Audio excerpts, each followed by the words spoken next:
अप्सरा मेनका ने क्यों छोड़ दिया था विश्वामित्र को। विश्वामित्र वैदिक काल के विख्यात ऋषि थे। उनके ही काल में ऋषि वशिष्ठ थे जिसने उनकी अड़ी चलती रहती थी। अड़ी अर्थात प्रतिद्वंदिता। विश्वामित्र के जीवन के प्रसंगों में मेनका और त्रिशंकु का प्रसंग भी बड़ा ही महत्वपूर्ण है। प्रजापति के पुत्र कुश, कुश के पुत्र कुशनाभ और कुशनाभ के पुत्र राजा गाथी थे। विश्वामित्र जी उन्हीं गाथी के पुत्र थे।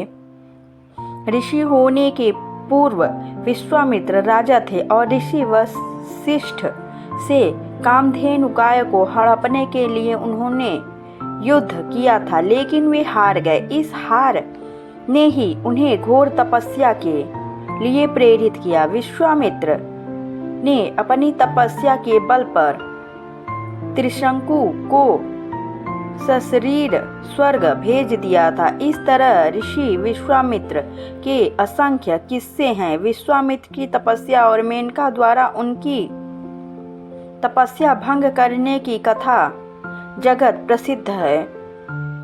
माना जाता है कि हरिद्वार में आज जहाँ शांति कुंज है, उसी स्थान पे विश्वामित्र ने घोर तपस्या करके इंद्र से रुष्ट होकर एक अलग ही स्वर्गलोक की रचना कर दी थी। विश्वामित्र ने इस देश को ऋचा बनाने की विद्या दी और गायत्री मंत्र की रचना की, जो भारत के हृदय में और जिह्वा पर हजारों सालों से आज तक अनवरत निशान कर रहा है।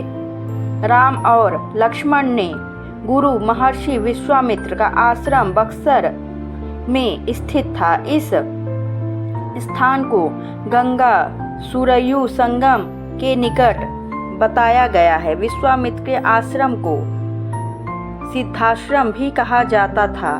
मेनका ने जब भंग की विश्वामित्र की तपस्या, अप्सरा देवलोक में रहने वाली अनुपम अति सुंदर अनेक कलाओं में दक्ष तेजस्वी और अलौकिक दिव्य स्त्री है। वेद और पुराणों में उल्लेख मिलता है कि देवी, परी, अप्सरा, यक्षिणी, इंद्राणी और पिशाचिनी आदि कई प्रकार की स्त्रियां हुआ करती थी। उनमें अप्सराओं को सबसे सुंदर और जादुई शक्ति से संपन्न माना जाता है। मेनका स्वर्ग की सबसे सुंदर अप्सरा थी।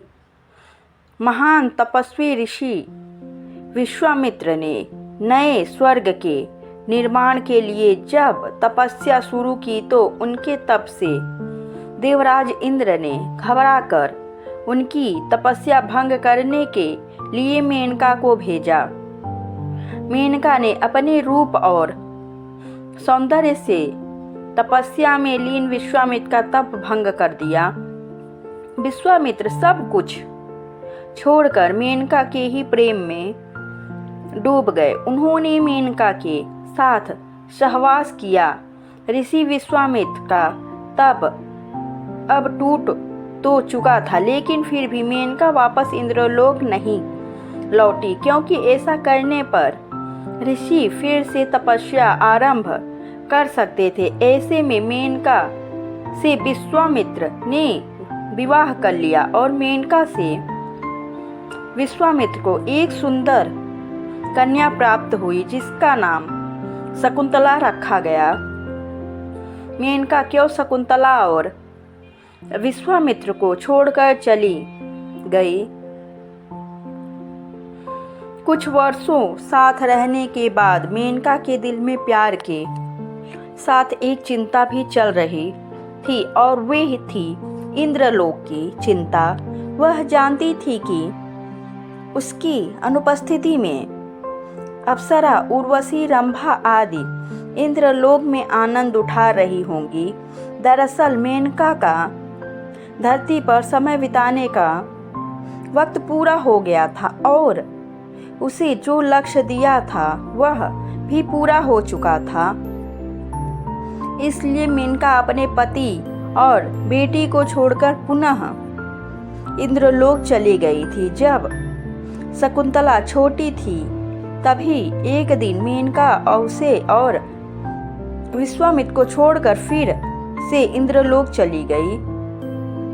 मेनका के छोड़कर चले जाने के बाद शकुंतला का लालन पालन और शिक्षा दीक्षा ऋषि कंठ ने किया था, इसलिए वे इसके धर्मपिता थे। इसी पुत्री का आगे चलकर सम्राट दुष्यंत से प्रेम विवाह हुआ, जिनसे उन्हें पुत्र की प्राप्ति हुई। यही पुत्र राजा भरत थे। पूर्ववंश के राजा दुष्यंत और शकुंतला के पुत्र भरत की गणना महाभारत में वर्णित 16 सर्वश्रेष्ठ राजाओं में होती है। अप्सरा साधना माना जाता है कि अप्सराएं गुलाब, चमेली, रजनीगंधा, हरसिंहार और रात रानी की गंध पसंद करती हैं। वे बहुत सुंदर और लगभग 16-17 वर्ष की उम्र समान दिखाई देती हैं। अप्सरा साधना के दौरान साधक को अपनी यौन भावनाओं पर संयम रखना होता है, अन्यथा साधना नष्ट हो सकती है। संकल्प और मंत्र के साथ जब साधना संपन्न होती है तो अप्सरा प्रकट होती हैं। तब साधन उसे गुलाब के साथ ही इत्र भेंट करता है। इसे फिर दूध में बनी मिठाई, पान आदि भेंट दिया जाता है और फिर उसके जीवन भर साथ रहने का वचन लिया जाता है। ये चमत्कारिक शक्तियों से संपन्न अप्सराएं आपकी जिंदगी को सुंदर बनाने की क्षमता रखती हैं।